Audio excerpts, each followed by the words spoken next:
Yeah, well, actually, by the time I think we were there right after we left because I saw. So they don't go Shut black. off every 5 minutes. Ready to go, Madam Clerk?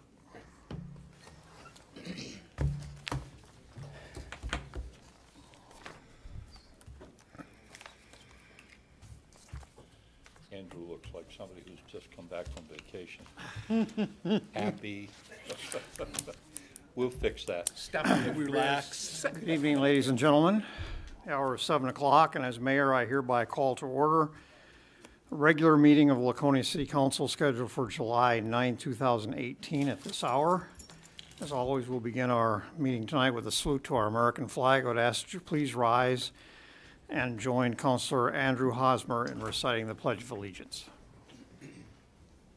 I pledge allegiance to the flag of the United States of America and to the republic for which it stands, one nation, under God, indivisible, with liberty and justice for all.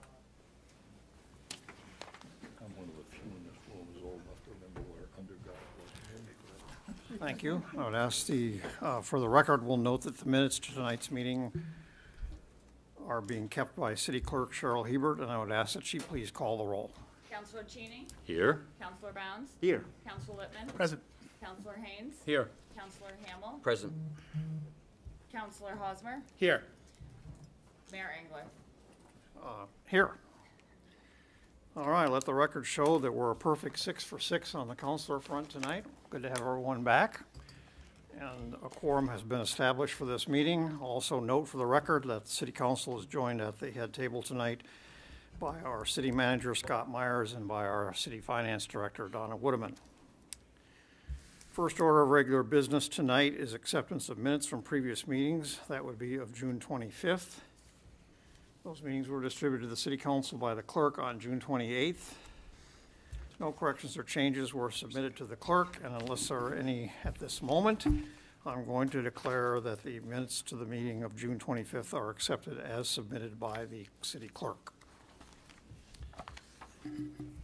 Consent and action items, we have one tonight to deal with. That's on page 20 of your packet. And it is for the 18th annual HK Power Sports Land and Poker Run, which is scheduled for this week. Is that right? Yes, July 14th, 2014. A motion be in order to approve the request by Easter Seals, New Hampshire to use the city dock at Weirs Beach on July 14, 2018 for the 18th annual HK Power Sports Land and Lake Poker Run. Someone care to make that motion? Councilor Bounds, seconded by Councilor Littman. Any discussion? All those in favor, please raise a hand. I have 6 votes in the affirmative, and that motion carries. Okay, we're to citizen comments. Now is the appropriate time on the agenda for anyone to approach the mic here at Center who wishes to address the council on any matter that is not on tonight's agenda. Not on tonight's agenda. Oh, wow, we have 2 tonight. Yes, sir. 3. Ladies and gentlemen, thank you for hearing me out. My name is Steve DeGiso. With my son, I own 744 Union Ave, and I am very concerned about the parking possibly being taken away. I understand there's a traffic flow study that was done, and there's some bids that have been put out. I've sat in a couple of meetings to hear what the engineering firm had to say.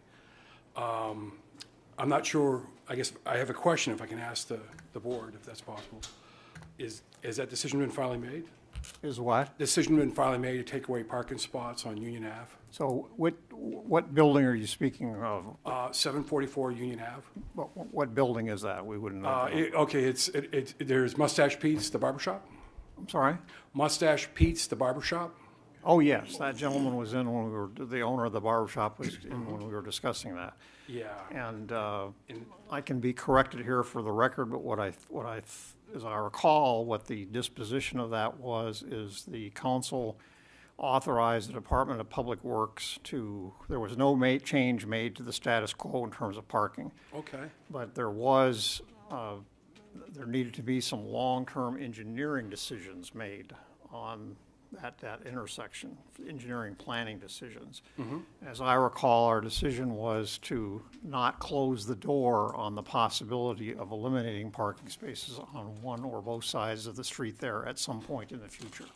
Right. And that the Department of Public Works should take that into consideration when they do the engineering.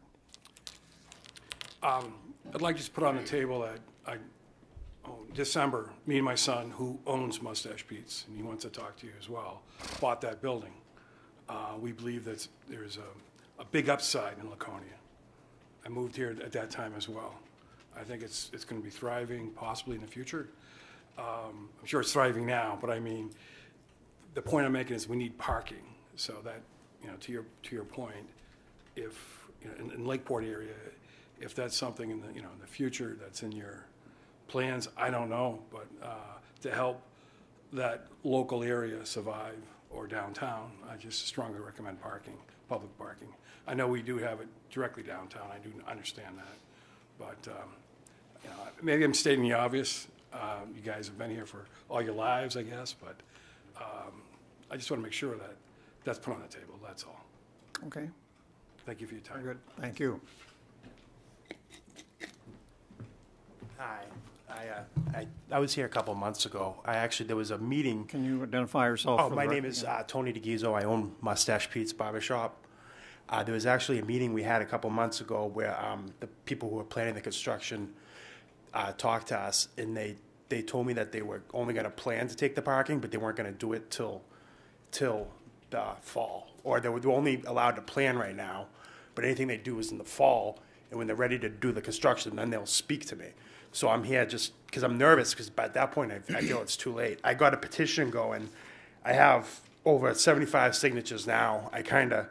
Who don't want the parking. These are all people who live locally. I have their contact information here too.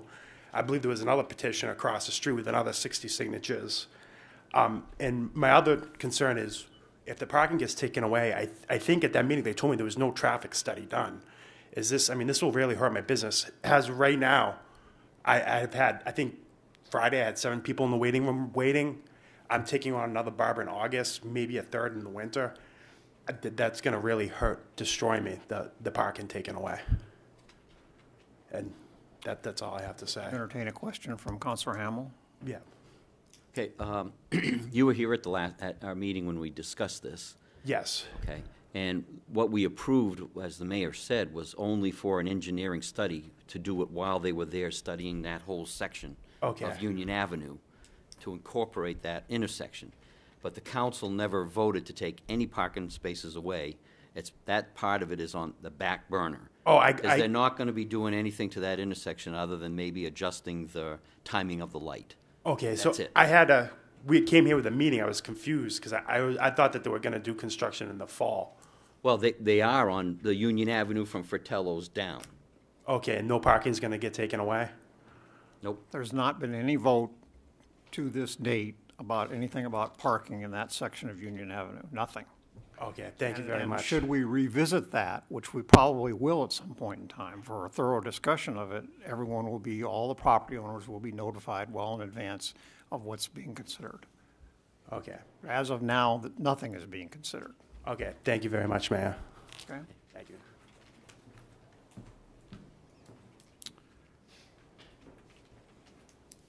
Anyone else? Mr. Representative St. Clair, sporting a nice tie this evening again. Thank you, Mr. Mayor. As you know, I do this out of respect, of course. I'm looking at this, a very long agenda tonight, and I want to talk about Motorcycle Week, but the stuff you've got listed on here is nothing I want to talk about, or that I'm going to talk about. I just wanted to say that from the association's point of view, things went relatively good this year. We had some new things, as you know, that the council approved. I remember Councilor Hamel was concerned about a few things on the hill climb on Tower Street, but that went very well. And we're looking forward to that to next year, and also some other new events that we'll be talking about over the course of the winter. And obviously, I want to thank the police department, the fire department, Public Works, and all the staff of those groups that worked very hard to make things go as smooth as they did. We had a few bumps here and there, but I'm looking forward to working those out so we don't have those bumps again next year. And I guess that's pretty much all I wanted to say. So I guess it's just a tip of the hat to everybody at this table and all of the other people involved. And I know that I think Wednesday there's the city manager can help me with this. I think Wednesday there's a 12 o'clock. 12 o'clock meeting here for people from the public to come in, and the department heads will be here. Is that correct? Some department heads, so it'll be kind of a wrap-up that we do every year with Right. representatives from all the departments, and the licensing board and the special events committee will all be here. Yeah, so I look forward to having that happen. So that's all. Thank you very much. Thank you. The meeting is open to the public, and it's at noon in this room on Wednesday. Mayor, member of the council, my name is Jason Griffin. I'm the president of the Laconia Professional Firefighters. There were some comments made at the previous meeting in regards to morale as well as questions. At the end of the meeting, there really wasn't a chance to answer any of those. I just wanted to speak to you guys about the overall morale of the department is pretty low right now. The budget cuts have a big effect on it, but it's more so comments from members of the council and the mayor itself. Mr. Hamley, your comment in the paper recently about not having any skin in the game, that cut our members pretty deep. We do have a overwhelming majority of our members that do not live in the city. I chose not to move to the city for specific reasons, but that doesn't mean that I don't dump my heart and soul into the city day after day. From holding elderly people's hands while they're dying to seeing kids at their worst, coming in and shopping in the city, as well as providing community events and fundraisers and everything else, providing scholarships. Have our integrity called into question, saying that we look at overtime as a built-in entitlement. The overtime to us is a necessity for staffing to provide a better service to the city. The MRI report that was released in 2013 specifically stated that the only way to reduce overtime was to increase the marginal staffing. We added 4 that year. We saw a decrease in overtime. We saw a decrease in response time, civilian injuries, as well as firefighter injuries. The proposed budget for tonight that's going to be voted on is going to reduce us back to those numbers in 2013. Those cuts are going to affect us operationally, but we're still going to show up day after day and do our job to the best we can. The men and women of the Laconia Fire Department are extremely proud to work here. We have a very hard time recruiting members, just as the police department does. But the guys that come here want to come here because of the action, because we're busy, because we are progressive, and because of our administration stands behind us.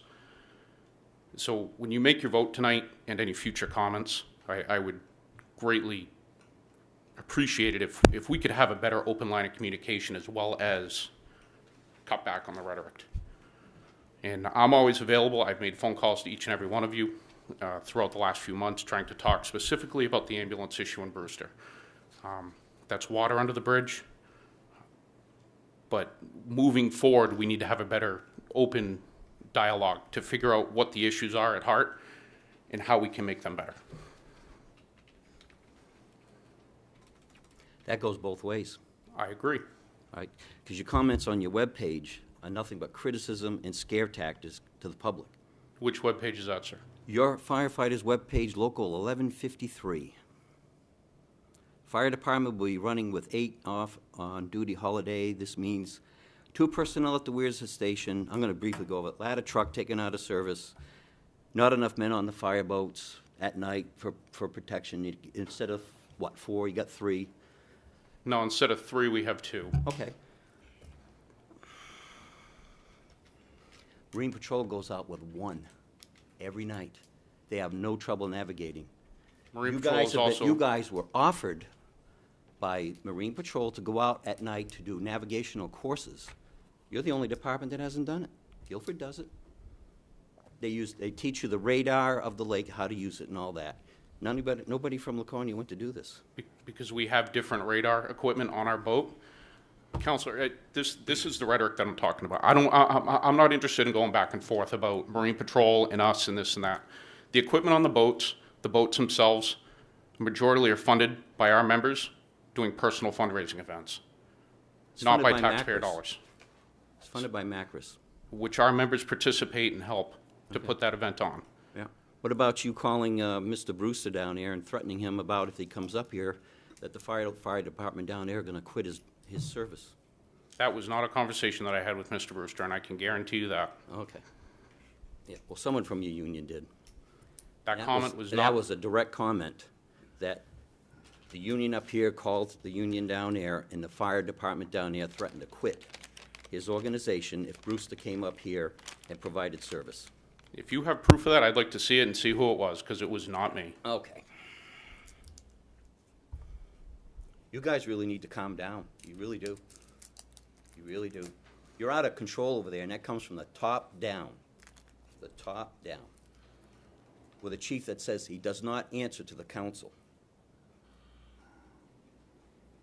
It's a Massachusetts attitude, and it needs to stop. We need to work together.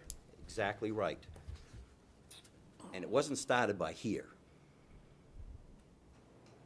It was your union.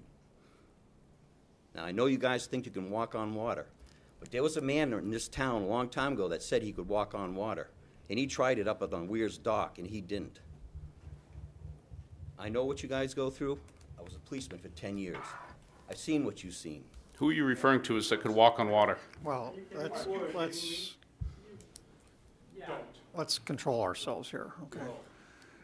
You want to have an open conversation and work together? That's out of line, and that needs to stop. Yeah, well. Drop it and go home.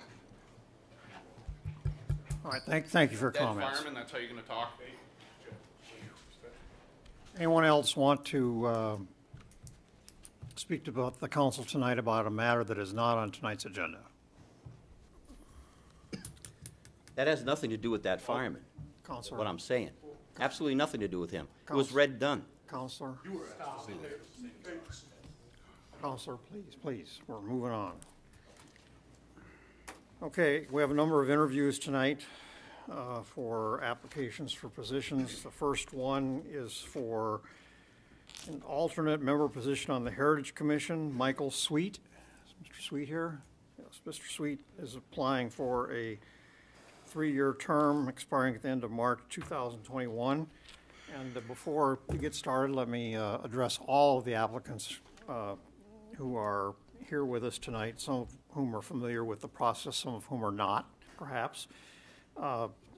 Typically, by council rule, we interview candidates on the first meeting of a month, and we ask them to state their name and what ward they live in and why they would like to be appointed. And then we'll allow you to make a statement, and then if the council has any comments or questions for you, they'll ask those questions. And then, but the actual election appointment to people on committees and boards will not be made until the next meeting. We will not be doing that tonight. And you are welcome to come to that meeting if you like, but it's not required and not expected that you do so. Okay? Mm-hmm. All right. So you're up. Thank you for coming. Thank you for having me, Council.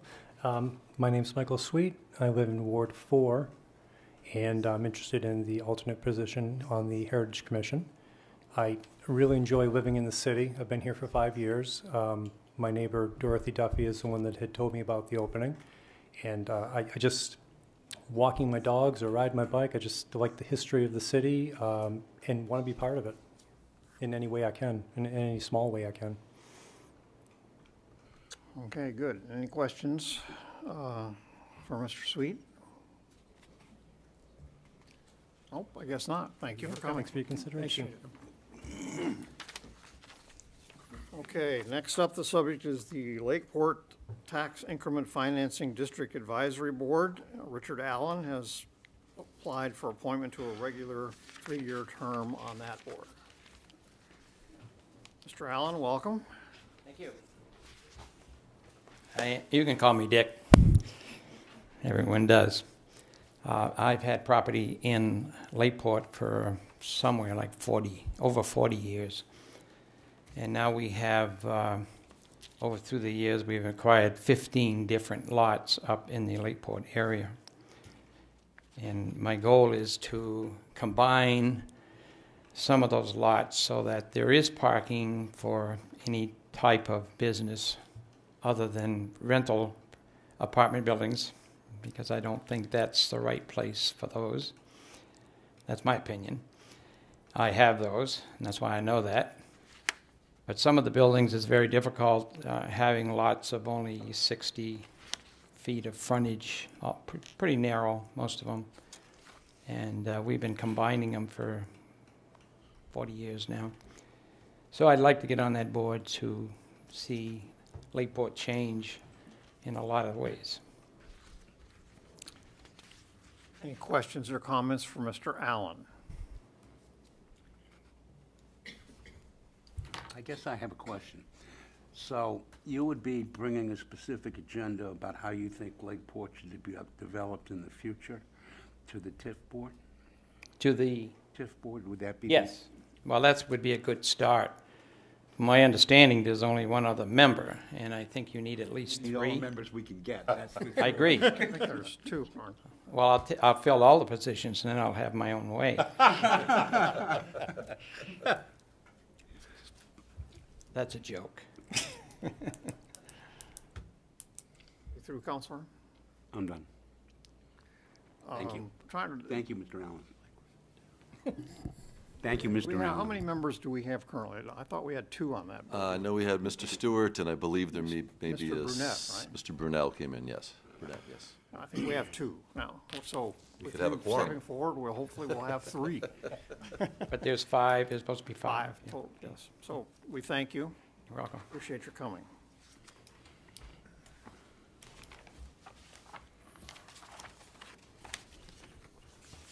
Mayor, make a comment on TIF boards that, I think if you see some of the transformation down the weirs in terms of what can be accomplished, it won't happen overnight, but it's, I think, a worthwhile thing, and encourage people in the Lakeport area to get involved. Thank you. And, okay, next up, we're turning our attention to the Conservation Commission. Deborah Williams is seeking reappointment to a regular member position for another 3-year term. Ms. Williams, welcome. Welcome. Deb Williams, I'm Ward 4. I'd like to continue on with the Conservation Commission because I feel like there's a lot to be accomplished that we haven't gotten accomplished. I work at Laconia Middle School, so I have a lot of connection with students. Love to teach them about the lake ecology, how to keep the lakes clean. That's my main concern. Invasive species is also a big concern of mine. And I brought you all little brochures. We wrote a grant 2 years ago so that we can have a lake host at the Messer Street ramp on the weekends. And their job is to let people know about invasive species, milfoil, and they also do complimentary boat exams to make sure no one's bringing in any more invasive species or taking any of ours out. So. Okay, any questions or comments for Ms. Williams?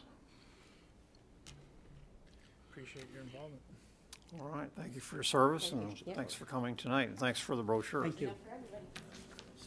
Wash, clean, drain, and dry your boats.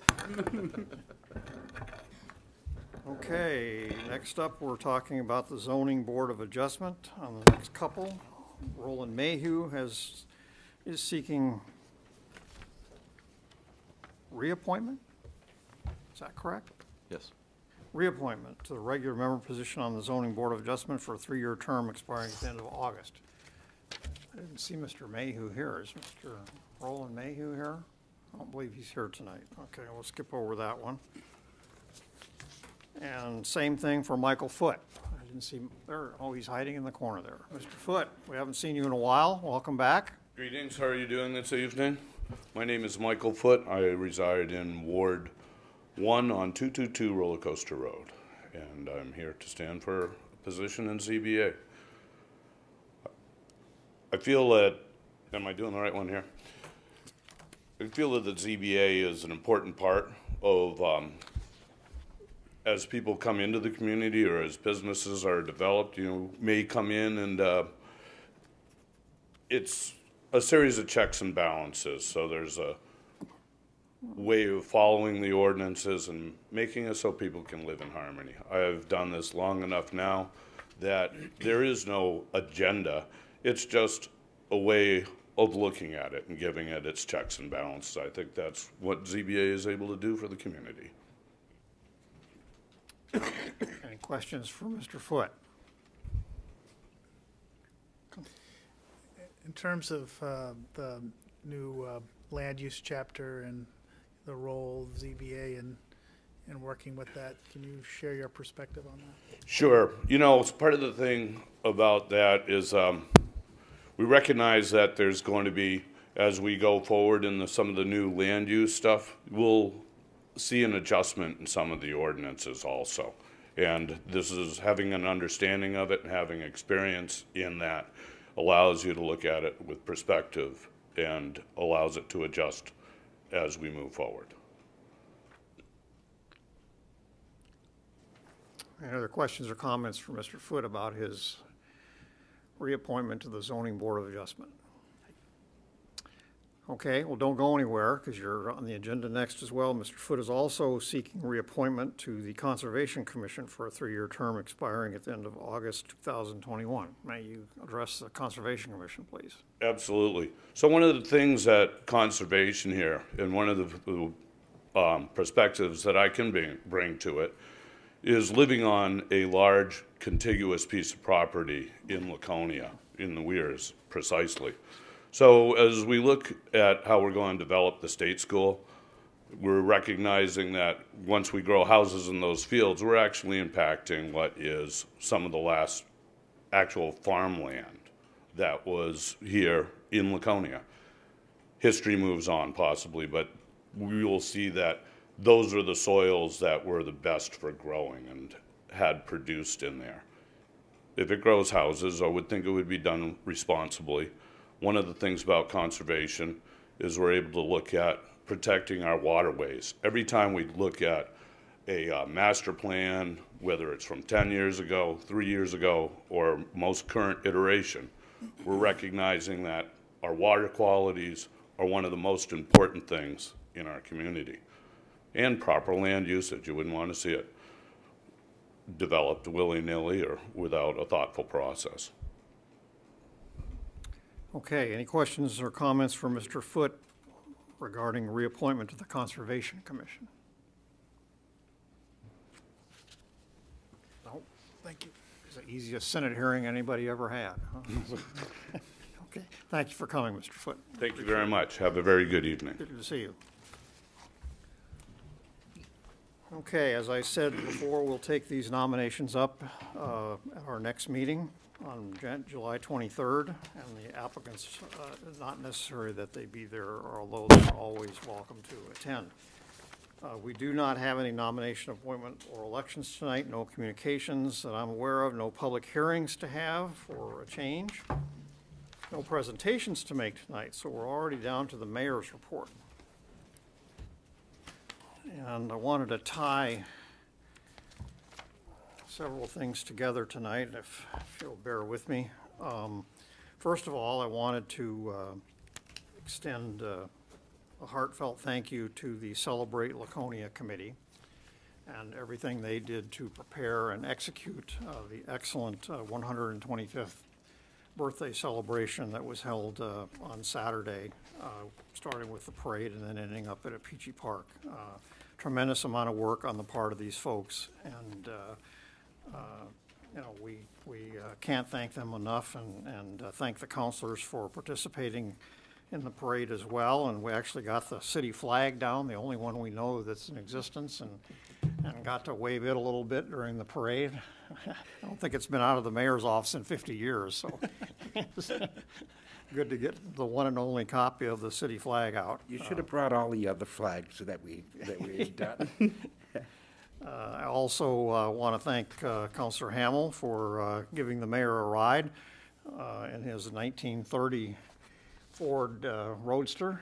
and the mayor was unfortunately not up to marching the length of the parade route on Saturday, so he very much appreciated being able to bum a ride from the high school down to Opeechee Park, and thank you for that, Counselor. I'd also like to call attention to the excellent booklet. I don't know how this was distributed and whether all of you got to see a copy of this or not, but the committee put together this wonderful souvenir booklet. All of you are quoted in it, as a matter of fact, counselors, about what their favorite thing about Laconia is.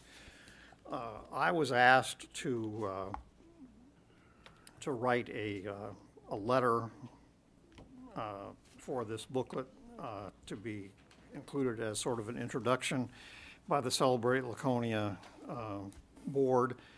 And I asked them what they wanted me to say, what the tone they were looking for of this booklet and whatnot. And they specifically told me that whereas the book that was published last winter was looking back at Laconia's history, that they would prefer in this for the mayor to look forward.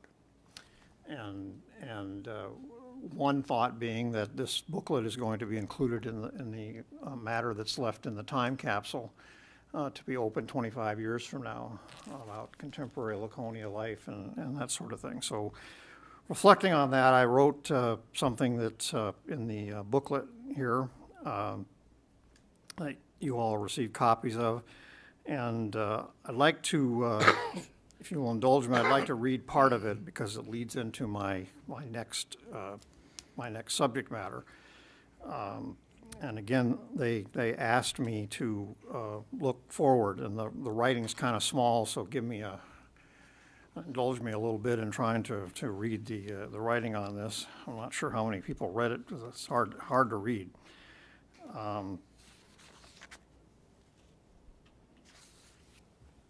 I wonder what the residents of Laconia in 2043 will think of the success or failure of initiatives we put in place in the short term in 2018. Will they judge us to have been blessed with great wisdom and foresight, or will they wonder what in the world we could have been thinking of back in 2018? Why did we not act when the need was so obvious? The beauty of the physical setting for our city has few rivals, and yet the lakes and the mountains and the trees tend to mask the economic stagnation we have not really come to grips with. The official population of our city has barely changed since the Second World War. Our public school population has shrunk by 20% in the last 15 years or so, and our hospital has closed its maternity ward because the birth rate has fallen well below 1 baby per day. These trends are not unique to Laconia among New Hampshire communities, but they are nevertheless cause for great concern. Our current Laconia economy is simply not large enough to produce and sustain a reasonable level of general prosperity. And the price we pay is an unacceptably high level of grinding generational poverty and all the problems poverty brings with it. Laconia must begin to grow again, with particular emphasis on the need for middle-class families who are not now being replaced as they age. We are becoming more and more of a retirement community, and while people of my generation and older have made and continue to make huge positive contributions to all aspects of community life, we are well out of demographic balance. We need to put out the welcome mat for young people and encourage the energy they bring with them. To really prosper, we need more residents who are in the wealth generation stage of their lives as a percentage of the total, and less who are in the wealth preservation stage. Achieving a sustainable level of population growth in a healthy variety of age and income groups is not going to be easy. There is no question we will start out swimming against the tide. No one is going to propose anything crazy, and we certainly don't want to put our spectacular environment at serious risk. But progress is going to have to start with a change in attitude, particularly when it comes to land use policies that severely hamper efforts to provide more and better housing options in Laconia. I am optimistic. The city has a long history of accepting newcomers, and who are prepared to contribute. I expect these newcomers will be the engine of our bright future. Having said that, I think we're all aware that we had a committee last year that comprised of several members of this council and several members of the planning board who met and began work in earnest as a steering committee on a revised master plan. And the mission statement and the land use chapter of that plan were accepted and approved by the planning board a couple of months ago. And now it is time to move on and actually put the general philosophy, if you will, of that master plan into action in terms of looking at what we can do about actual land use policies in the city to encourage that progress. And so I've been approached by the planning director who told me that the planning board has asked the city council to continue that relationship that we have had over last year, a very positive relationship, I think, and asked us to meet again as a committee as we did last year to begin implementation of rewriting policies and ordinances in the city, with the city being represented on that board as a willing and active participant.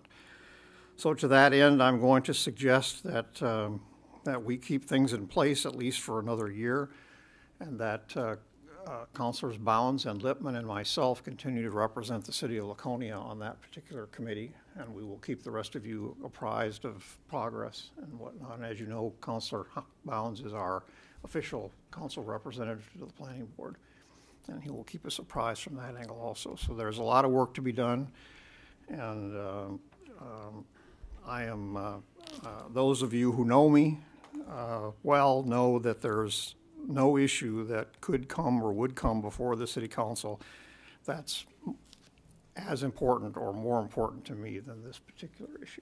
And I think it should be, hopefully, for all of us, because the future of our community is at stake. So thank you for allowing me to get on my soapbox for a minute. And with that, we'll continue with the rest of the meeting. Committee reports. I'm not aware of any committee business tonight. Did I miss something? I know we have a meeting scheduled for next on the 23rd, right, at 6 o'clock for is that the Land and Buildings Committee? Mm-hmm. Correct. Yes. And you're going to talk about the downtown parking garage as well as other downtown issues, correct? At 6 o'clock in 2 weeks on Monday night. Any liaison reports tonight? Okay, citizens' request to comment on current agenda items. Is there anyone in our audience tonight who would like to address the council on any matter that is anywhere on tonight's agenda? No? Okay, Mr. Myers, we're already to you and the city manager's report. Well, thank you, Mr. Mayor. I know we've got a full agenda with a budget deliberations and hopefully adoption tonight, so I'll be relatively brief here. I do want to start out with two comments first on items that are not in your packet, but Mr. Mayor, I want to echo your comments on the 125th celebration. The fantastic job by the committee, all the volunteers, the hours they put in, not only for that event but other events that have gone on during the year and will continue to go on through the year. So great pride, great tribute to the city. And I also want to give a shout out to city staff. There was a lot of involvement along a number of fronts from a lot of departments to assist with that. So thank you to all of our city employees for their efforts. Just want to share publicly, as I shared with the council and the mayor in an email earlier today, we did close on the sale of what we've been referring to as 21 Elm Street to Irwin Marine this morning. So that process has been finalized, at least from the city's perspective, with the sale closing and the deed being registered today. In your packet tonight, starting on page 45, we have the financial and operational trends, and I'll just run through this fairly quickly. At the top of that page, we've got our new construction value from building permit reports. We are lagging quite a bit from where we were a year ago at this time, and even 2 years ago. We're running at around $4 million, a little bit under that in new construction value year to date. And again, the assessing year for the building permits begins on April 1st and runs through March 31st. So we're hoping for some additional permits for some activity going forward. On page 46, the second page of the report, the two big items at the bottom, property tax collection. Tax bills were due on July 2nd, so a couple of days into the new fiscal year. So this is a report through the end of June, so we were at 80% collection for the July warrant. I expect that number will bump up quite a bit higher by the time we tally items through the first couple of days into July when you receive this report next month. Motor vehicle registrations, again, this is preliminary numbers for closing the books as we're doing right now year end, but you can see that the year finished off strong in motor vehicle registrations, and we came in at about 10% over projections. Again, a component of that was the increase in the registration fee that goes towards the dedicated transportation fund. We had increased that this year from where it had been at $1.50 for a long time up to the current maximum level of $5. So the registration amount is the $2.8 million figure you see in the second column. The $96,000 reflects the $5 per vehicle registration fee. And again, we segregate that, and that needs to be used for transportation projects only. Again, on the small print on page 47, this is, again, probably close to final numbers for overtime across all departments for the year. And I'm going to just be a busy month for Parks and Recreation on page 48. Busy year, I should say. I mean, 90 uses of city facilities across the spectrum. And then on the last page, I want to bring your attention to two items under the expendable trust balances. The non-capital reserve amount does reflect the monies that are encumbered for the Weirs Community Center projects, both for the bathroom and for the walkway that were approved a couple of weeks ago. And it also does reflect the $22,000 that was transferred in there out of contingency. So netting it out right there, all things are factored into that number with a slight change there. And then boat taxes, we've actually seen that number tick up this year from where we had been at least equal back to the 2014 level. So I'm not sure if it was additional boats just being registered here, more being registered locally than at the state. Again, I like to remind people that when you register your boat locally, the majority of the money stays within the city. If it's registered through the state, a certain portion is collected and kept by the state. So we encourage people to register boats, personal watercrafts here in City Hall, and you don't have to be a Laconia resident for that like a motor vehicle. Anybody can come in and register a boat or a personal watercraft here. So be happy to take any questions or comments anyone has at that time, but that'll be my report for tonight. Any questions or comments for the manager? Councilor Hosmer. Thank you very much, Mr. Mayor. Going back to page 46 on the property tax collection, Scott, we're at 80.3% collections through 6/30. Yes. And it seems to be significantly lower than in years past. Is that because, is there any particular reason? No, it's a timing, and that's catching us up through date, so it didn't just catch that snapshot in time. So a year later, the overwhelming majority of all property taxes are paid. So always just the current year number always has a little lag, and in this particular case, the property tax bills were not due until July 2nd, so we had a couple of business days that will reflect in the July statement when that comes in. But a little bit of that is catch up over the years of people paying some back taxes as well. So there's no reason to think that we wouldn't be up around 99 or 98% total? We're probably going to be more in the 96% of history, if my memory serves me well, because there will be some people who are lagging on current year taxes, and typically we'll see some of those get caught up during the remainder of this calendar year or into next calendar year. So I wouldn't say at 99, but through the process before we go and start tax deeding properties, someone needs to be greater than 3 years delinquent on taxes. So, and additionally, the interest in the first year, although it's changing through some legislation right now, is currently 12% interest on overdue taxes in the first year by state law. And in the second and third year, that jumps to 18%. So there's a real incentive for people to Sure. pay off taxes versus, so maybe some other So if they're obligations paid there. a year later than they should be, it'll be credited to the year that they were due. Correct. Correct, not in a separate Correct. account. The Okay. the same one we did, if you recall, we had a number of people who prepaid some taxes at the December 31st deadline, tying into some of the personal income tax changes Yeah. with the federal law. And again, those were booked and carried forward to this particular date, or maybe even the December date. Okay. Thank you. And going, if I can follow up, Mr. Mayor, going to page 41, I'm looking at the fire and rescue call data. Yes. Where are these numbers, where do you derive them from? So we track all calls. A lot of that comes through what gets toned out through Lakes Region Mutual Fire Aid. So we receive monthly reports for how many times that we are called out there. So these are actual items that were toned out for. They're not routine inspections of new furnaces or those types of things. So What's toned out mean? called out for a toned out. That's the old way of saying it, I guess. But being dispatched for a call, getting a call coming in through the mutual fire aid for a call for service. So these numbers don't come from the fire department necessarily, they come from mutual aid? They come from mutual aid. Tracks it. I can't say 100%, but we do get a monthly report that I know I at least forward on to Councilor Hamel that does show the number of calls that are dispatched from mutual aid to Laconia. Okay, all right. Thank you very much. Thank you, Mr. Mayor. Anyone else have question or comments for for the manager? Okay, we're on to new business. First item of new business is a resolution, Resolution 2018-27, relative to authorizing the city manager to accept and expend a grant on behalf of the city in the amount of $50,000 from the 2019 Law Enforcement Opioid Abuse Reduction Initiative Grant, and request to schedule a public hearing on July 23rd, 2018 during the city council meeting.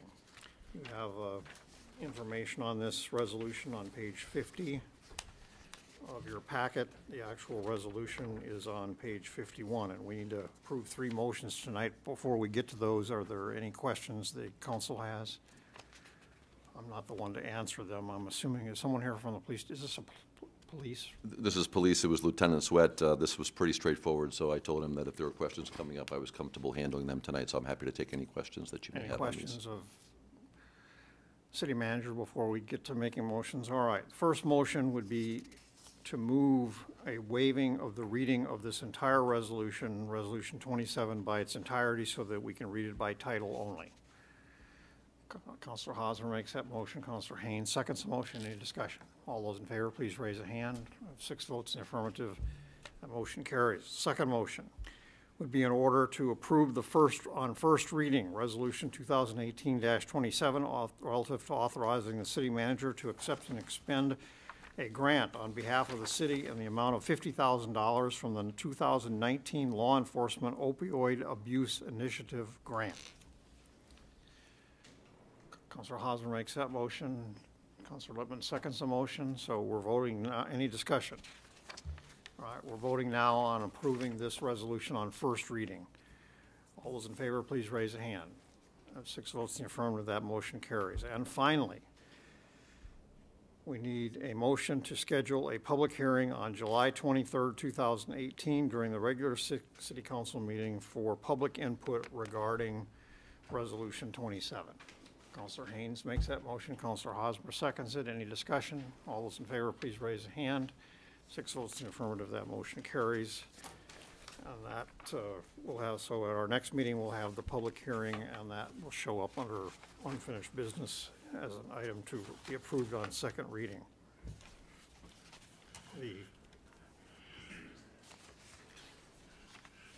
Okay, next up is item B, is first reading of Resolution 28, relative to authorizing the city manager to accept and expend a grant on behalf of the city in the amount of $14,632 from the Edward Byrne Memorial Justice Assistance Grant.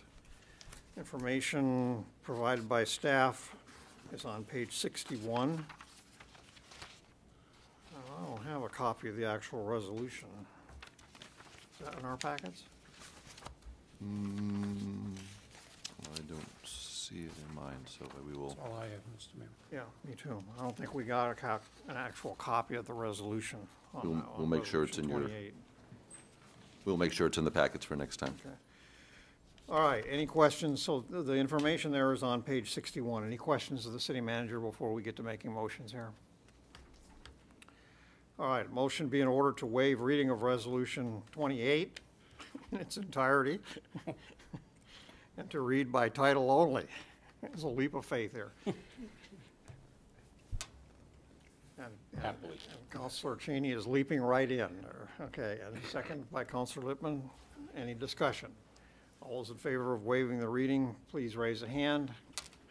See, now I wish Lieutenant Sweat was here tonight. So we waive the reading of something. All right.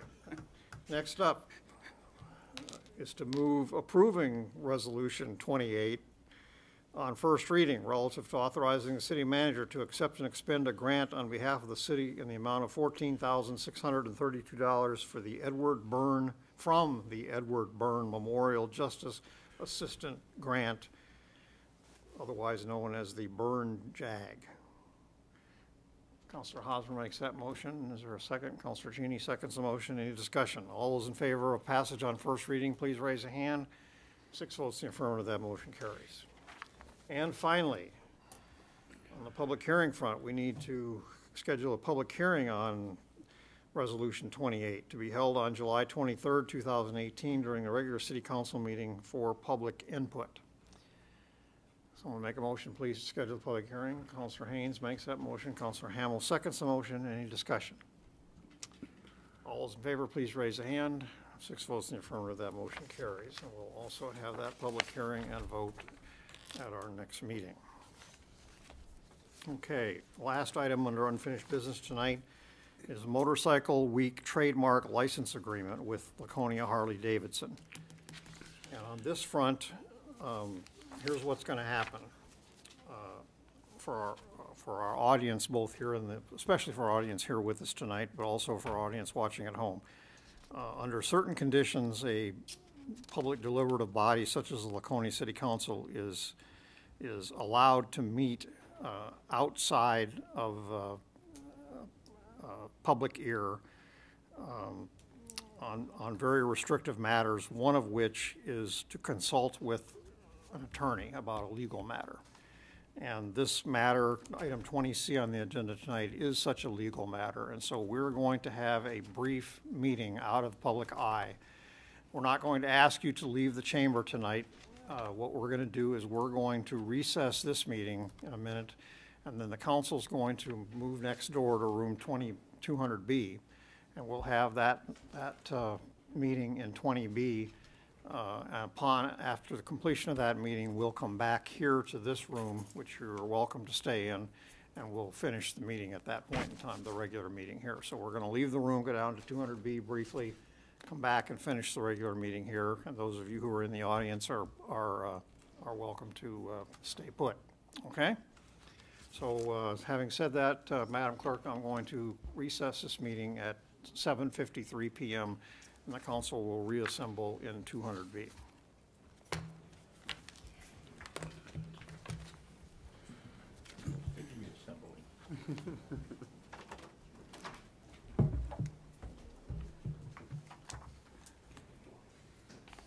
I wondered what you were doing here tonight.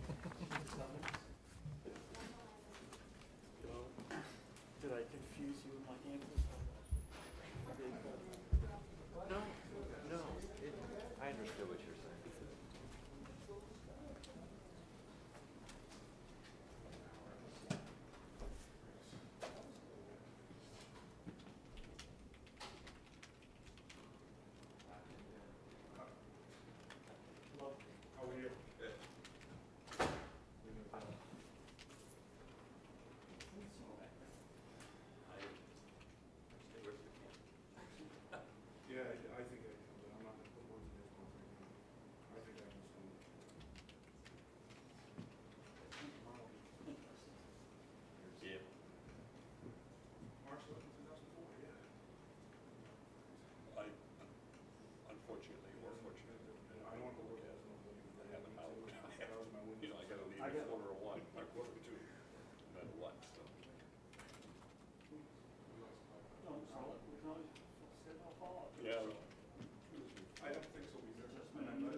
It's just under works in the back.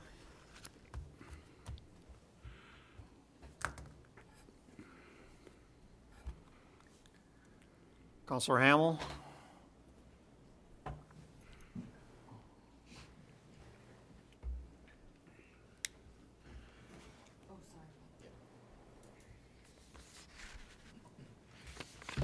Okay, I'm going to bring this meeting back out of recess at 8:27 PM. And note for the record that we are on item 20C, Motorcycle Week Trademark License Agreement with Harley Davidson. And a motion would be in order to authorize the city manager to execute a binding agreement with Laconia American Road LLC, under which the City of Laconia agrees to refrain from filing of any Section 8 and 15 declarations with the United States Patent and Trademark Office for any of the trademarks owned by the City of Laconia until the earlier of August 15, 2018. That's this August 15, 2018, and the approval by the Laconia City Council of an agreement with the Laconia American Road LLC relative to the trademarks. Someone make that motion. Councilor Lippman makes that motion. Is there a second? Councilor Haynes seconds that motion. Any discussion? All those in favor, please raise a hand. 6 votes in the affirmative. That motion carries. Thank you.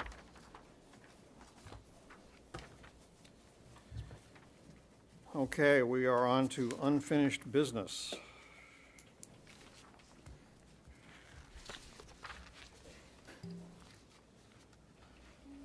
Start with item 21A, which is the second reading of Resolution 2018-15, General Fund Budget. I'll refer you to page 63 on your packet, calling for a total appropriation for fiscal year 2018-2019 of $69,544,253, less total revenues of $29,316,909, with a balance to be raised by taxes of $44,686,214. I'll ask the city manager if we need to make any amendments to this. Yes, Mr. Mayor, coming around in council's direction is a sheet that reflects the consensus from council directives 2 weeks ago. So it was, I'll wait till it gets around to everybody. Procedurally, what I'd suggest the council do is make a motion to substitute in the whole for this amendment. And if there's support for that, then the budget would be amended to reflect what's on this page, and that would not preclude the council from making additional motions, proposals, amendments going forward.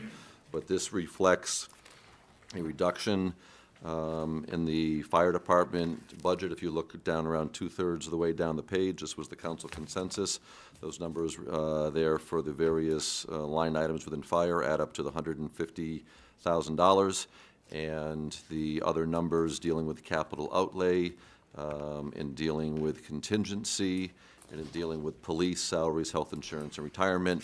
We're basically funding a couple of the capital projects through the Parks and Recreation Facility, and funding a partial year salary in the police department towards hiring a school resource officer for the middle school.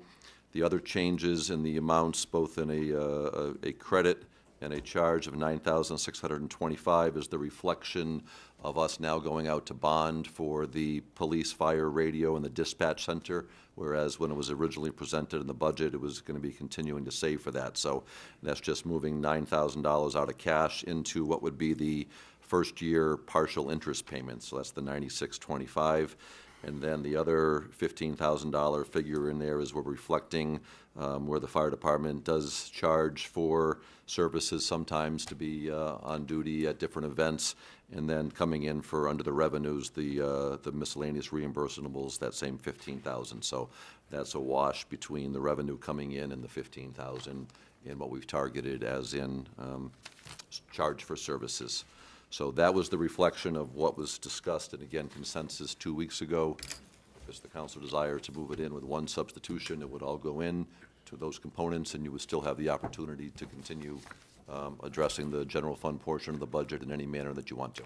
So as of right now, the three numbers that are printed in Resolution 15 stay exactly the same. Correct.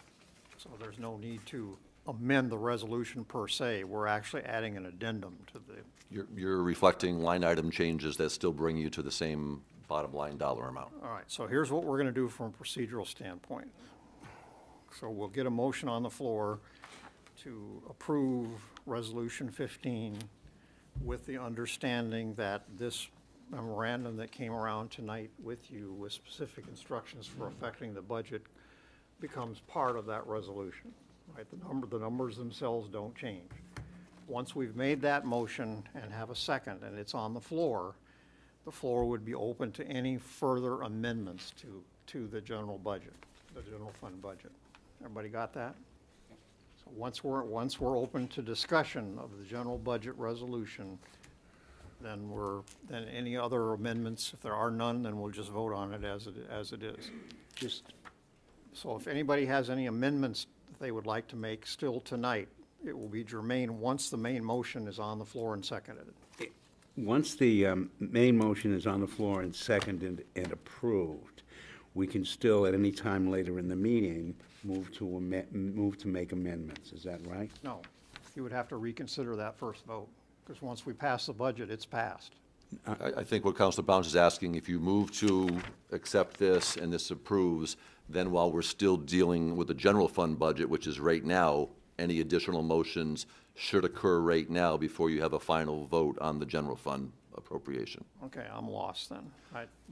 This page, if it's chosen to substitute, right now you've got 9 different segments of the budget that you need to approve tonight. I know that. All right, so if this gets amended and this reflects the new line item amounts, even though the This isn't an dollars. amendment for, it's an addendum to, it's not an amendment for Resolution 15. It has no language in there that. It's adjusting some line items within it that do not materially change the number, do not change at all the final numbers. I think what Councilor Bounds is saying, if he's looking to offer anything further up on the general fund after this is accepted. So we first have to accept this as an addendum. Right, and Okay. then he can make further motions, Then I but can it's make now. Any further motions that I choose. Okay, to then make. we'll be back to voting on the main. And then we'll be amended back to resolution. voting on the main resolution. So, Okay, has wait a everybody minute, got just that? a I'm point sorry of for the confusion. clarification. So we have to vote first to add this as an addendum to Resolution 15. Once that's done, then these two will be combined. And a motion will be in order to approve the combined resolution, and then any further amendments would be germane. Is that, But it doesn't mean that we're adopting each one of these line items. yes, it does. Yes, it does. Okay. So, If you vote yes on, if you vote yes on adding this as an addendum to the budget, then yes, this now becomes, that's not the final vote. But it adds these two pieces of paper together, pending final vote. I think we're making this more complicated than it needs to be. We're putting a motion on the table, right? And then if you want to further amend it, you have the opportunity to do Well, that. before we vote, I'll clarify this again before each vote, so we make sure that nobody's voting contrary to their wishes. So the first motion would be in order, would be to add the fiscal year 19 budget council discussion list that was distributed by the city manager tonight as an addendum to resolution number 15, which is printed on page 64. Okay, everybody got that? yep. So we're making this as an addendum to Resolution 15, which is the appropriation for the general fund budget. Sorry. All right, everybody got that? Okay, someone care to make that motion? I'll make that motion. Counselor Bounds, is there a second? Counselor Cheney seconds the motion. Although, all right, so now we're going to vote on adding this as an addendum to this resolution. The two are going to be married if this vote passes. Okay, That doesn't mean that can't be changed, but for now, it's married. All right, so all those in favor of accepting the Budget Council discussion sheet of paper to Resolution 15, please raise a hand. I don't agree procedurally with what we're doing here. Okay. I think basically we're putting a motion on the table, which is this, to add an addendum. We should have discussion. If we want to make changes, you make those changes and then adopt it in whole. I don't think you adopt it in whole and then amend it. But the motion just passed. No, I don't think there was a vote. Well, I think it's 6-1, half dozen of the other. I mean, then the next Well, motion. I think the next motion then- procedurally, we want to adopt the budget correctly, and I don't think we're doing that correctly. Absolutely. The next motion is going to be to approve the Resolution 15 as amended. And then further amendments will be in order before we vote. So what way would you like to do it, Henry? It's not any different than when we put a motion on the table, and then we discuss it, and then we make changes to it. Either you adopt it in whole, or you make changes to it. I think this We can, idea of we can discuss it right now. It's under discussion. We had Have the a vote closed already. discussion. We had the vote. We've already adopted it, Mr. Well, Mayor, it seems to me. I didn't declare a result of that vote. Okay, all right. All right. Well, I think it has to be open to. it So would seem to me it I would be asked under if there was open any discussion. There was none. I'm happy to reopen discussion and see if anybody was no wants to make discussion. changes to this piece of paper. No, I think that's where we mixed up. There was no request for discussion. We went to the vote. We went to the vote Sorry, after I the second. thought I asked for That's all. discussion. So that's what left me feeling a little confused. So we'll back up half a step. There's been a motion made and seconded to approve this addendum to Resolution 15. We're now open to discussion. And if somebody wants to make an amendment to this document, they can do so at this time. That works. Okay. For purposes of discussion, I want folks to consider the $50,000 capital outlay for the centralized irrigation control system and the $25,000 capital outlay for the Memorial Park softball irrigation, and rather allocate that to the contingency fund or to the reserve funds at this time, rather than commit it to these projects.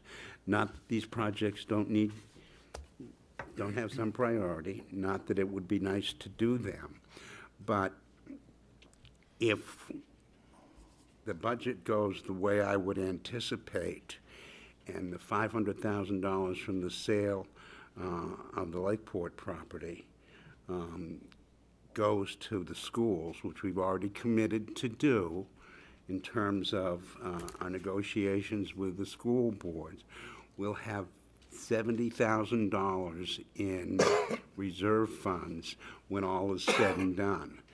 And $75,000 isn't a lot of money, but $145,000 in reserve funds is a lot better than $70,000. And this, by doing this, you're not precluding in January taking that $50,000 or that $25,000 and committing it to those projects for this fiscal year. So I'm just being a little cautious with respect to how we spend the money. I don't want to commit it to something and find out that we're short on some other place sometime in the future. I'm not opposed to the $75,000 to doing this. I just want to park it in another place where we can make a decision, a reasoned decision in January or February. Okay, as I understand your motion, it is to take the first two numbers on the supplemental sheet, the 50,000 and the 25,000, and move them down to combine them with the 15,000 that's a number below. Is that correct? Administration, non-departmental contingency. I'll ask the city manager if that's a way to do that. That would be a way to do that. Okay. All right, so we would be adding, so Councilor Bound's motion is to strike the 50,000 and the 25,000 on the first two lines and move that total, $75,000, down to line 4 and add it to $15,000, which would make that a total of $90,000. Correct? That's my motion. All right. Does everybody understand what he's doing here? He's eliminating those two items, 1 and 2, and taking the combined total and moving it down to add it to item 4, which is now $15,000, making item 4 $90,000. So $90,000 would be in the contingency, added to the contingency in the budget, and 0 would be added for the irrigation system and for those 2 irrigation system items. So if I may, sorry. So are you clear on what the motion is? Then we'll I get am to clear with the discussion. motion, yes. Okay, Yes, so thank you. I'll ask for a second on that motion. I would like to clarify one thing, though, that Councilor Bounds said about the 500,000. That's not accurate in terms of people taking the vote.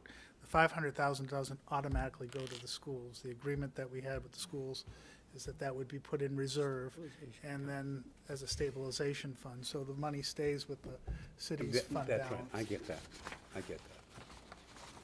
All right, is there a second to Councilor Bounds' motion?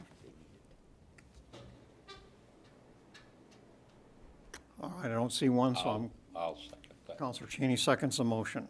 All right, now we're to discussion on Councilor Bounds' motion. Any further discussion? So if I may, Mr. Mayor, and maybe it's a question posed to Councilor Bounds, the idea is it's going to be parked in this account because there may be some unanticipated needs, and you'd rather have that in the bank to respond to those needs as opposed to making a commitment to the irrigation and softball irrigation. That's correct. Okay. Yeah, and as I understand it, we wouldn't be able to do those projects in this summer, would we? We could certainly go out to bid and get that work done in the fall. That would not be out of the realm of possibility. Well, the irrigation system isn't going to do us any good in the fall, but it's next spring. It's next spring that it's going to do us some good. So that's the basis of my motion. So. Councilor Haynes. Just, typically the fall would be the time to do that, the irrigation work. I mean, I think companies are typically backed up in the springtime, so in terms of trying to get someone So in other words, and we'd be lined kicking up, the can down the road to the next year. you may not get it in first priority in the spring in order to be able to utilize it for the watering season come late spring into summer. Dave, I appreciate your concern, but, we're at the point people want to recreate, okay? And, if anybody had been down to the park, at O-Pee-Chee Park on Saturday, the fields are in excellent condition. The turf is in excellent condition. I haven't looked at the softball field, but I know that field is used constantly, even up till snow flies. So, I mean, I just think it's in order to do that. Further discussion? Councilor Lippman. I agree with Councilor Haynes. Anyone else? All right, so we all know what the motion is, what we're voting on. We're voting on Councilor Bounds' motion. And all those in favor of that motion, please raise a hand. All those opposed, please raise a hand. We have 2 votes in the affirmative, 4 negative, motion fails. All right, so we're still on the floor with any potential amendments to the addendum. Any other potential amendments? Mr. Mayor, I don't have an amendment, but I mean, I've had reservations about how we're approaching the fire department budget, and I'm still not completely satisfied in how we're responding to the challenges right now. So the idea of voting for this, and I appreciate the value of people who want to recreate. I appreciate the value of our fields, which I think are tremendous and better than any other fields I see in this state. But I'm hard pressed to say that we should be spending, or we will spend $75,000 for an irrigation system or 2 irrigation systems, when we are still faced with some challenges in the fire department and how their budget has been put together, what their concerns are, and I can't support this. I can't support $75,000 for irrigation systems when I'm looking at some of the cuts that we're making associated with the fire department. So what do you want to do with the $75,000?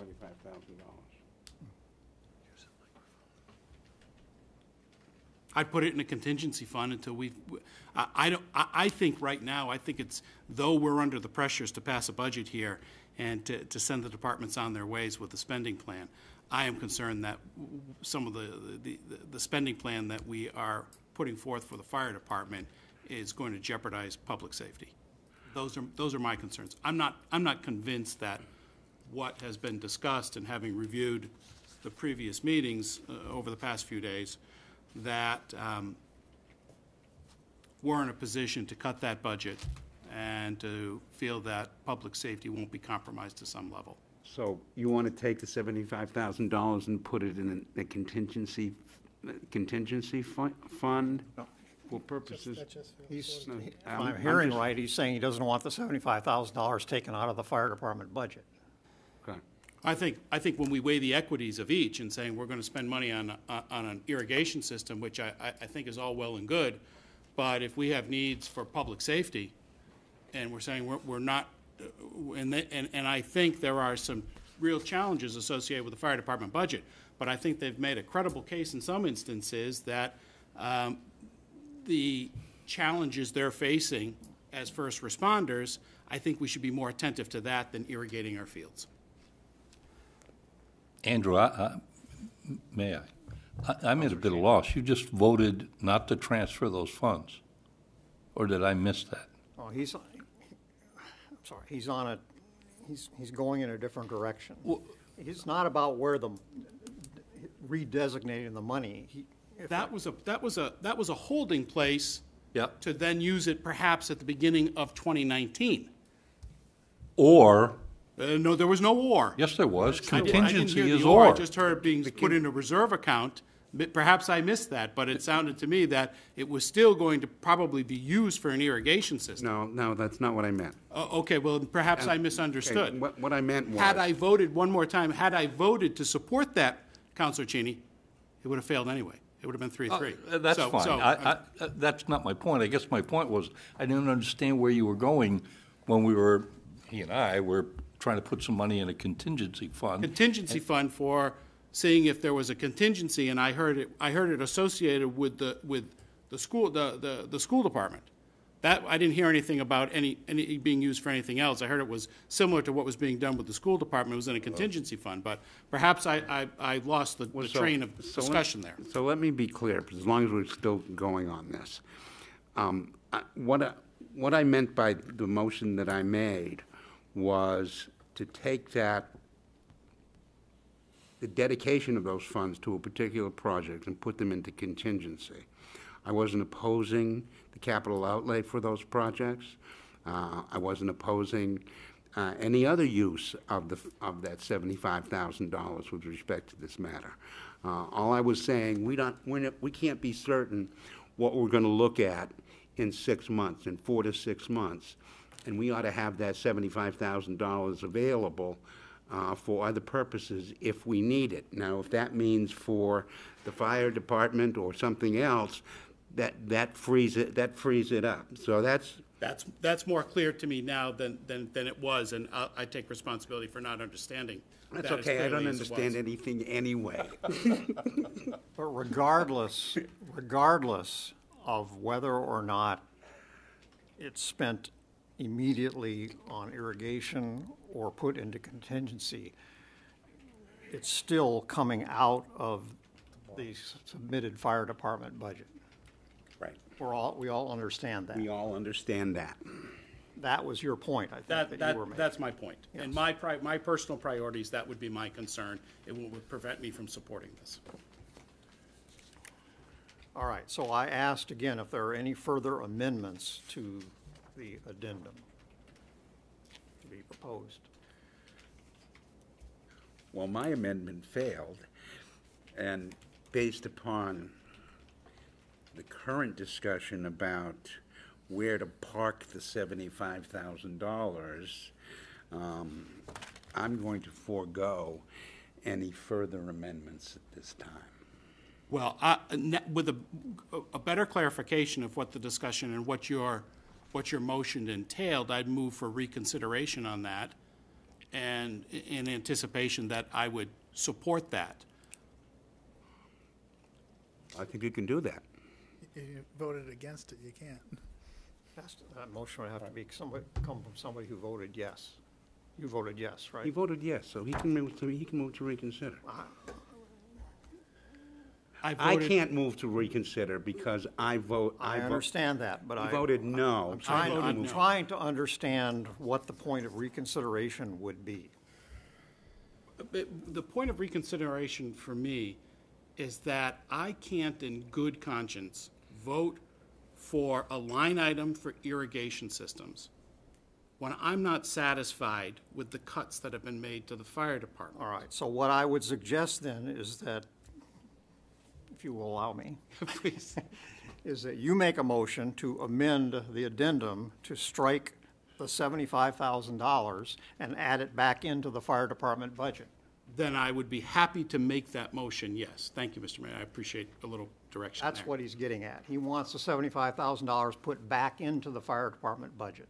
That's not what I understood him to say. I understand his concerns are about the fire department budget, so. Well, I would take either, Councilor Bounds, in that either it is put in, I would support your motion to put it in a contingency fund where we would use it for some unanticipated expenses that may arise.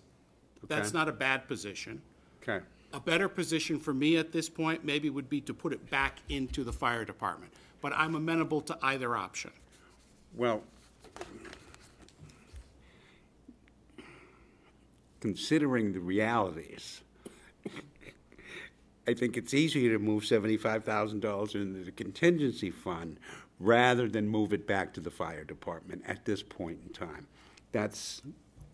That would be my Well, thought. if my motion failed for the fire department, I would take a backup position and say maybe we could reconsider and move it to contingency fund. You know, I love this stuff. Jesus. I must be I crazy. have a question of parliamentary procedure here I need some guidance on. Okay. Can we immediately, can we legitimately reconsider something if other business has intervened in the meantime? I think as long as it occurs at the same meeting, you can go back and make a motion to reconsider. All right. It would have to be done I before. didn't want to foreclose that It would have to be done possibility. before you've adopted this budget, otherwise then you're taking a vote to reconsider So, the entire Councilor budget. Hosmer, do you want to move to take the two items, the 50,000 and the 25,000, out of capital outlay parks and put them back into the fire department budget? I would make that my initial motion, yes, Mr. Mayor. So that motion, does anybody second that motion? For purposes of discussion, I'll second it. Seconded by Councilor Bounds. Discussion. I think I've said my piece on this. Any discussion? All right, so we know what the amendment is, to take those two lines, 50 and 25, and strike those from this addendum and move the sum total of $75,000 back into the fire department budget. All those in favor, please raise a hand. I got you. All those opposed, please raise a hand. We have one vote in the affirmative, 5 negative, motion fails. See, now you know what it feels like, Andy. All right, now, if someone wants to, move to reconsider the vote on Councilor Bounds' motion, to move those two items into contingency, one of the four of you who voted in the affirmative could do so at this time. I would make that motion, Mr. Mayor. Is there a second to that motion? I second that motion. Councilor Bounds seconds that motion. All right, discussion. All right, we all know what we're voting on now? This is not a vote to pass that transfer. At this point, we're simply voting whether to reconsider it or not. If we do reconsider it, then we'll have another vote on it. Okay? I think I'm clear. I think what we're voting on now is whether we move to reconsider. Reconsideration take a simple majority? Yes. Yes, thank you. All right, all those in favor of reconsideration, please raise a hand. All those against reconsideration, please raise a hand. We have 2 votes in the affirmative, 4 in the negative, and that motion fails. All right, so now we're back to entertaining any other motions that would amend the addendum. I guess I'd like to just, this has been a painful process to work through some of these issues. It's not exactly what I would want, but I think we ought to move forward with it. And I propose that the document in front of us be the amendment that we make, and let's move on. I understand in terms of the fire situation that it's within pretty close of what the department's been able to run at. It's not necessarily the ideal. We have, I think, some fences to mend here and to try to restart the relationship between the fire department and the management and the council. And we got to get into a productive space. I think it's time to move on for this year. Right, I'm going to, since this has been bewildering at best, I'm going to ask the clerk to remind us all of what the main motion on the floor is, please. I hate to put you on the spot. Oh, that's all right. Can I? With the addendum, or? It's. We had, yes. So move to add the fiscal year 19 budget city council discussion handed out by city manager to the resolution 2018-15. All right, so the motion on the floor then, please correct me if someone has a different understanding. We're back to the main motion, which is to add the sheet of paper without changes that was distributed tonight to, as an addendum to resolution 15. That's where we are, okay? Yes.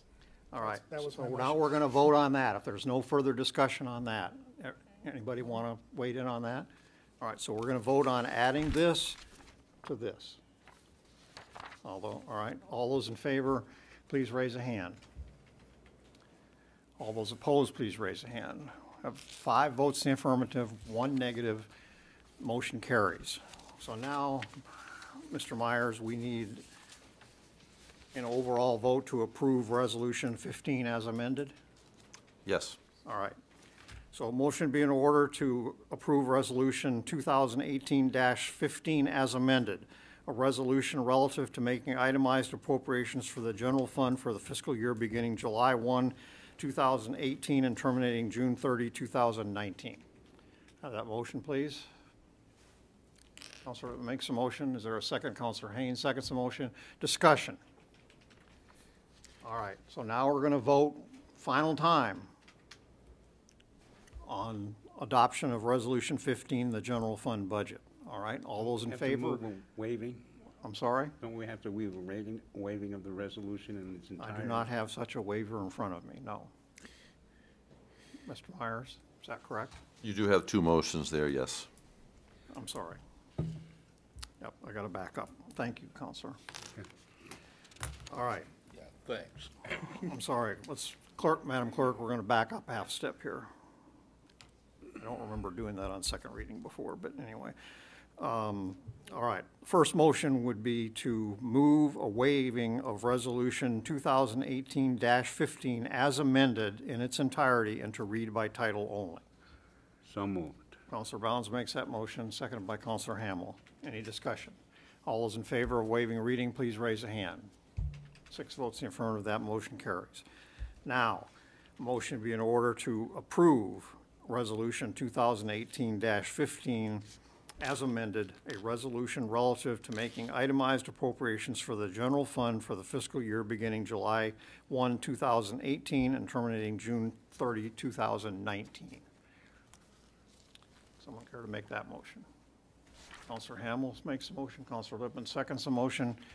All right, this is it. Final vote on the general fund budget, right? All those in favor, please raise a hand.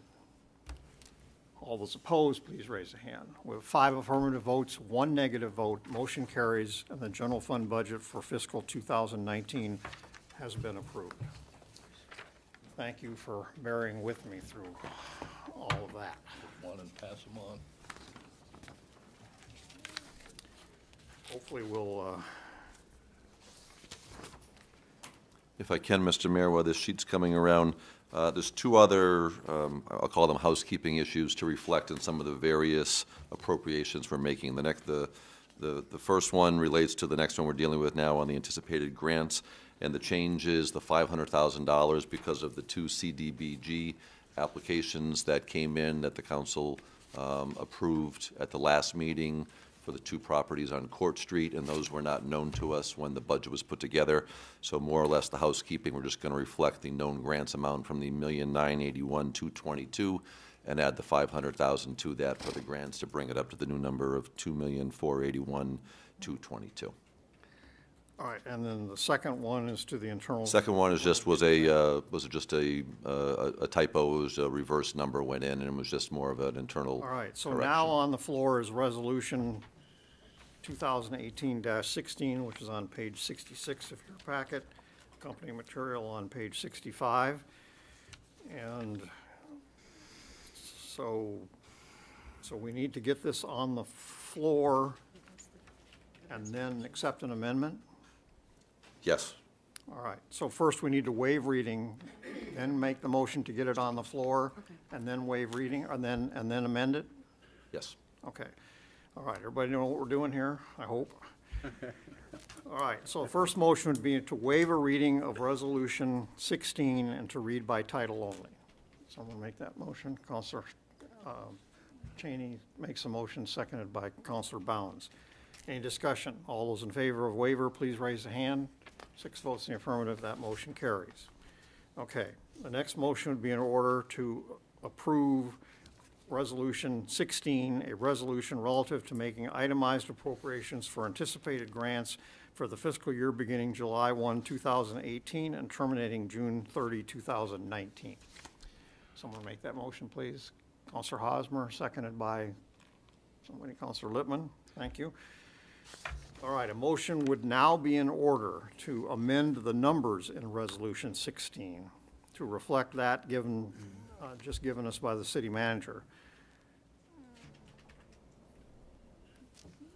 The new amount of grand total appropriation would be $2,481,222. Somebody please make that motion. I just want to be clear, what we're doing is we do the grand total of $2,481,220. You're making a motion to amend 1981222 to 2481222. In both lines. In both lines, in both line items. Both lines. The less revenues and all of that. Yes. Okay. Counselor Bounds makes that motion. Counselor Lippman seconds it. Thank you. Any discussion? All those in favor of the amendment, please raise a hand. 6 votes in the affirmative, the amendment carries. So now we're back to discussion on the amended resolution. The only amendment is to change the 2 lines of anticipated grants. The grand total now is $2,481,222, less total revenues of the exact same amount. Everybody got that? All right, all those in favor of the amended resolution, please raise a hand. 6 votes in the affirmative, that motion carries. Thank you.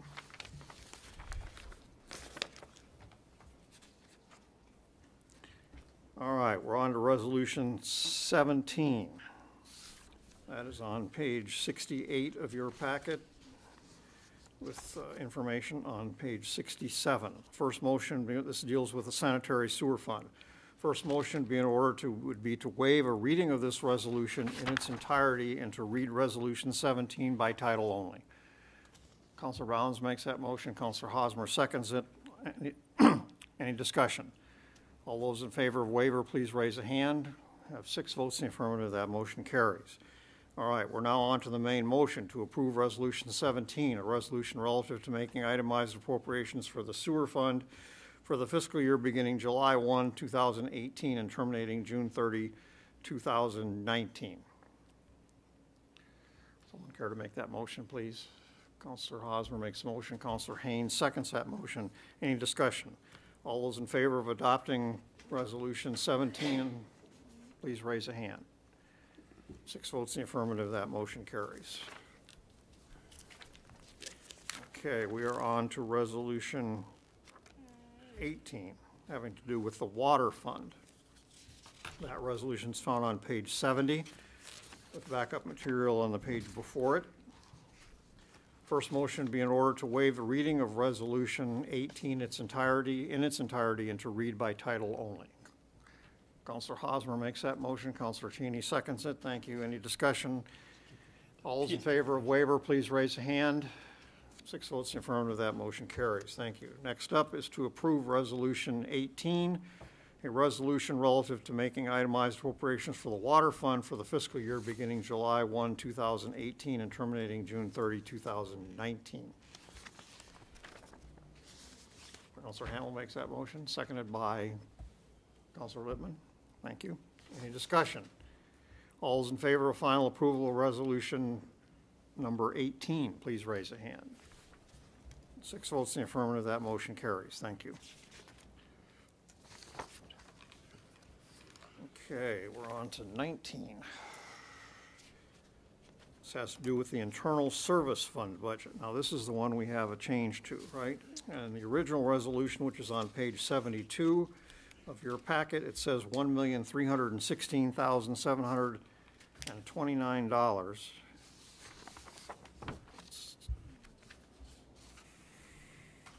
Oh, there was a transposition, is that? There was an extra number. The number in one of the line items is supposed to be 19,000 and something, and it ended up getting an extra placeholder, so it became 190,000. So we've just corrected it to back out what should have been a 19,000 and change and not make it 190. So it's all right. So we're going to change 1316729 to 1136729. 727. Or 727, I'm Yes. sorry, on both lines, correct? yes. All right, so we'll get this, we'll waive reading, then we'll get the motion on the floor, then we'll amend it.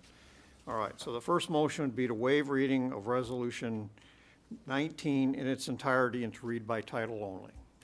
Counselor Cheney makes that motion. Counselor Lippman seconds it. Any discussion? All those in favor, please raise a hand.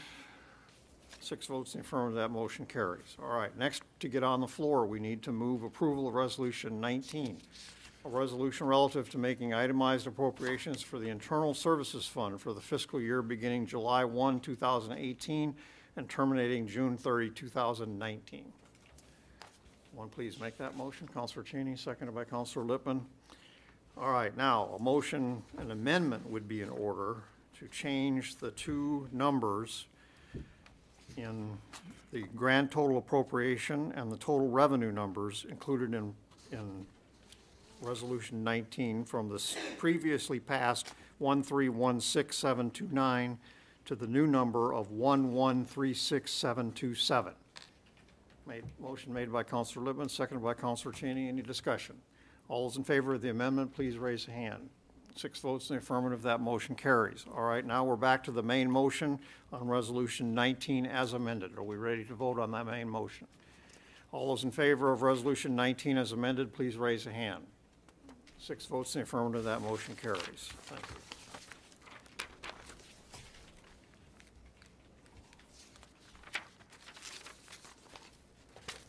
you. Okay, we're on to Resolution 20, having to do with the Motorcycle Week Fund budget. That resolution is on page 74. First motion would be in order would be to waive the reading of Resolution 20 in its entirety and to read by title only. Moved by Counselor Bounds, seconded by Counselor Hamel. Any discussion? All those in favor, please raise a hand. 6 votes in the affirmative, that motion carries. Next up would be to approve Resolution 20, a resolution relative to making itemized appropriations for the Special Revenue Fund Motorcycle Week for the fiscal year beginning July 1, 2018 and terminating June 30, 2019. Someone care to make that motion, please? Counselor Hosmer, Counselor Hamel seconds the motion. Any discussion? All those in favor of adopting Resolution 20, please raise a hand. 6 votes in the affirmative, that motion carries. Resolution 21 is relative to the ambulance EMS fund budget, and that is found on page 76. First motion be in order to move, would be to move a waiver of the reading of Resolution 21 in its entirety and to read it by title only. Counselor Cheney makes that motion. Counselor Lippman seconds it. Any discussion? All those in favor of waiver, please raise a hand. 6 votes in the affirmative, that motion carries. Next up, a motion to be in order to approve Resolution 21, a resolution relative to making itemized appropriations for the Special Revenue Fund Ambulance Emergency Medical Services for the fiscal year beginning July 1, 2018 and terminating June 30, 2019. Councilor Lippman makes that motion. Councilor Cheney seconds it. Thank you. Any discussion? All those in favor of adopting Resolution 21, please raise a hand. 6 votes in the affirmative, that motion carries. Thank you. Can I ask a question? Certainly. You can sing God Bless America if you like. I mean, heck, we could use the break. Oh, you don't want me to do that. No. Where did we get the number 1,025,000? Well, how do we get that number? It's broken down in your budget book on page 164. So we factored in billing revenues, training revenues on the revenue side estimates, and then we factored in salaries, overtime, health insurance, retirement, various medical supplies, cost of operating the ambulance, cost of putting money into internal service expense towards a 5-year ambulance replacement program. Way at the very back. 64. 164. 164. So it's in a special revenue account near the motorcycle week.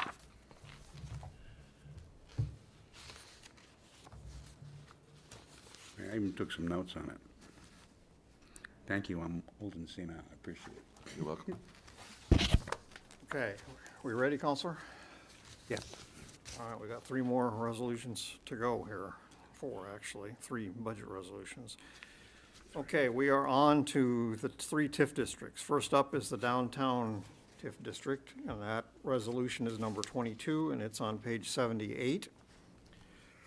A motion be in order to waive a reading of Resolution 22 and to read it by title only.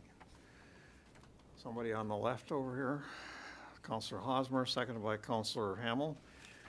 Thank you. Any discussion? All those in favor, please raise a hand. 6 votes in the affirmative.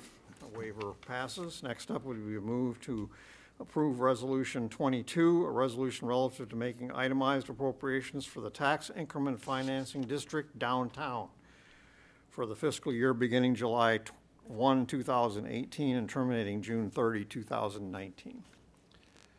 Who wants to make that motion? Councilor Haynes, are you right for that one? Yes. All right, Councilor Haynes makes that motion. And let's see, who else is, it's your district too, second. Second by Councilor Lippman. Any discussion? All those in favor of adopting Resolution 22, please raise a hand. 6 votes in the affirmative, that motion carries. Next up, we move to Lakeport. Resolution 23, which is on page 80. First motion to be in order would be to waive the reading of Resolution 23 in its entirety and to read by title only. Moved by Councilor Hosmer, seconded by Councilor Cheney. Any discussion? All those in favor of waiver, please raise a hand. 6 votes in the affirmative, that motion carries. Thank you. Next up would be a motion to approve Resolution 23, a resolution relative to making itemized appropriations for the Tax Increment Financing District Lakeport for the fiscal year beginning July 21, 2018 and terminating June 30, 2019. Someone care to make that motion? Councilor Lippman makes the motion. Councilor Bound seconds it. Any discussion? All those in favor of adopting Resolution 23, please raise a hand. 6 votes in the affirmative, that motion carries. Last budget resolution relative to the Weirs TIF district. That resolution is on page 82. First motion would be in order to waive a reading of the resolution number 24 in its entirety and to read by title only. Counselor Hosmer makes that motion. Counselor Cheney seconds that motion. Any discussion? All those in favor of waiver, please raise a hand. 6 votes in the affirmative, that motion carries. And then, a motion would be in order to approve Resolution 24, a resolution relative to making itemized appropriations for the Tax Increment Financing District WIRS for the fiscal year beginning July 1, 2018 and terminating June 30, 2019. Moved by Councilor Hosmer, seconded by Councilor Lippman. Any discussion? All those in favor of adopting Resolution 24, please raise a hand. 6 votes in the affirmative, that motion carries. And lastly, we come to what we have been, with a nod to the legislature, referring to as the trailer bill, a resolution which is found on page 84 of your packet. And because this is not a boilerplate resolution, I'm not going to accept a motion to waive the reading. I think it's important that we read this into the record. This is not the usual boilerplate. So this is budget-related, Resolution 29. Be it resolved, the Laconia City Council directs the city manager to implement a policy where the fire department will not fill any regular platoon shifts with employees who are not working at their regular rate of pay unless the number of employees who report for duty for a particular shift falls below 8 as of August 1, 2018. Full staffing of a regular platoon shift will continue to be 9 employees. Be it further resolved, the Laconia City Council directs the city manager to implement a policy where the fire department will make use of employees working at their regular rate of pay, including part-time, seasonal, and on-call employees whenever possible, when it becomes necessary to backfill shifts because of employee absences. In making such staffing decisions, the city is to adhere to all provisions of the collective bargaining agreement in place between the city and the Laconia Professional Firefighters Union. Be it further resolved, the Laconia City Council directs the city manager to implement a policy where the Weirs Beach substation may not be closed for any platoon shift as a result of the actions called for in this resolution. Have a motion, please, to adopt Resolution 2018-29. Councilor Bounds makes that motion. Is there a second? Councilor Hamel seconds the motion. Discussion. Councilor Lippman. I direct a question to the city manager. I guess I got a couple questions about this resolution. Procedurally, is this workable from a management standpoint? And secondly, the aspect of how does this resolution work? You know, we had discussion around the table around, if you will, an event that occurs that's outside of the normal situation, that we would expect that we would bring in the necessary people to deal with the situation that happened in the city. So I guess I understand what the intent of this is in terms of, but I guess, is it really an actionable resolution on the part of the management? It is, if that's the policy of the city council. I mean, it falls within the council-manager relationship of directing the manager to implement a policy. So that's what I would be working with the fire administration to do, and that would be the policy that we have for the city going forward. In regard to your second question of would this preclude us from doing a recall for a significant event? No, it wouldn't. But just on a regular basis, staffing levels would be not filling the first outage for the shift or the first vacancy of the shift. But certainly if weather conditions arose or workload changed or a significant event came in, there is some overtime that is available. And as the year would go on, I plan on working with the chief to be tracking this budget very closely and presenting it to the council so that you're very aware, you know, probably on a monthly basis as to where we're running and what's happening. And if there's a checkpoint somewhere along the year where we're presenting information that isn't acceptable to the council, then the council can certainly look to make alterations either to this policy or look to find funds elsewhere if that might be needed. But that would be the policy going forward, and we will work with the resources that are made available to the city, and that would be what responds.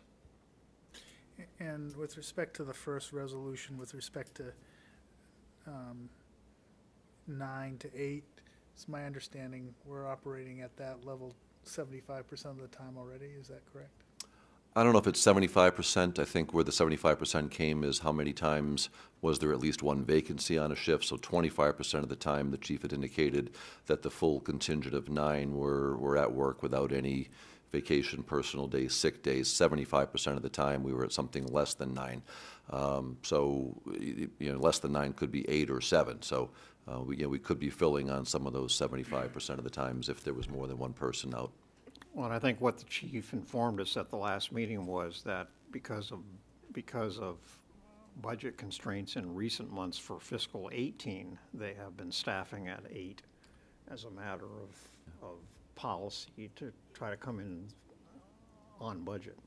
And for the last couple of years, actually, the chief and I have had the conversation. He has voluntarily, if you will, not filled that first vacancy for the most part at nighttime, and typically the times of year would be at the post-Labor Day up until maybe around the 1st of December. So we got a little bit quieter past the summer season, but not quite into the winter heating season, more wood stoves, more challenges going on. And then again, maybe around 1st of April, somewhere in March, 1st of April, not filling that first vacancy at night, again, for kind of the same reasons. The risk was a little bit lessened, if I can phrase it that way. The majority of our calls are at daytime, so he was certainly hesitant to, in the past, to drop it below the 9 of the daytime, because that's when the majority of the calls are. But he, like any department head, is working to make his budget come as close to the available funds without running over, as all department heads are charged with. So he has been making adjustments similar to what Public Works has been doing through this spring to try to help pull things together for the June 30th deadline. Any further discussion? Councilor Lippman. So in terms of the earlier resolution we passed on the general fund budget, the net amount that affects staffing based on the allocation of the special revenue fund, the 15 and the 15, the net effect we're asking the department to work with is about 130. Is that correct? It is the 150 that gets kind of the revenue from the outside sources gets backed and loaded after the close of the fiscal year coming into it. So in the real dollars, yes, around 135, but the chief had already presented a budget with less than his desired overtime into it, and I had already made cuts from the chief's recommended budget to what was my recommended budget. So the overall impact to cuts is greater than the 130, but the net of what we've done with tonight's resolution is around 135, yes. Further discussion about Resolution 29? Just one question directed to the city manager. Is there an anticipated savings associated with this through this resolution? Has it been, do we have any specific numbers by instructing? 130. So it is the 130 that we think we're going to save by instructing the chief to manage in this manner? On the terms of this resolution, that would probably be the dollar amount. There are some intangibles. Do we have to rely more on mutual aid? Do we have to do a recall in some situations? Could there be some ancillary impacts to having engines and folks traveling from the weirs and covering the downtown more often or not? Those things aren't known at this time, but historically the majority of our calls are in the downtown area. And when you reduce staffing, you reduce availability of staff to be able to respond to calls. So there probably are some intangibles in there as well. But I think if, based on the 75% of the shifts, there's at least one vacancy, this number tied to not filling the first vacancy comes in close to that. Thank you. Any further discussion on Resolution 29? Ready to vote? All those in favor of adopting Resolution 29 as presented, please raise a hand. 6 votes in the affirmative, the resolution carries. Thank you. And that concludes unfinished business, and we are to council comments. Any council comments tonight? Councilor Lippman. I just reiterate my earlier comment that I would like us to take a little space after we approve this budget and get back to work on trying to work on a positive agenda here with respect to fire services and ambulance services. I think we are where we are today, but I think we need to do something different long term. Anyone else have anything to offer under council comments? Councilor Haynes. Yes. Thank you, Mr. Mayor. Scott, I'd just like to thank you. I know there's a lot of work that went into this budget business and how it works, and thank you for taking time with me to, as a rookie, to explain some of the ins and outs.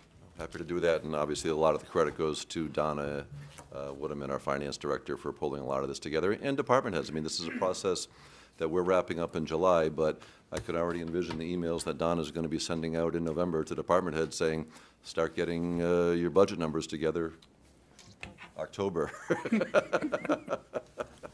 So it is almost a 12-month a year, but I appreciate the comments, and again, they're shared with Donna in particular and all departments. We're all very appreciative to not just Scott and Donna, but to all the staff members, all the department heads that spent so much time with us through all these meetings. And I'd also like to thank the council for their deliberative ability in terms of this budget. I know we had some warm moments here and there, bordering on hot. Always congenial. During the discussion, but we got through it and passed another budget, and I congratulate all of you for doing so. Thank you for participating to the level that you did. It was extraordinary. I'm going to be brief. I share Councilor Lippman's thoughts about moving forward in a positive direction with all of our departments. I share Councilor Haynes' thanks to all the folks who made this job much easier for me than it could have been. Thank you. And the rest of you for putting up with me. Thank you. Especially that last part. Yeah. I'll make Okay. a motion. If there's no other business to come before the council, I will declare tonight's meeting adjourned at 9:29 PM. Thank you.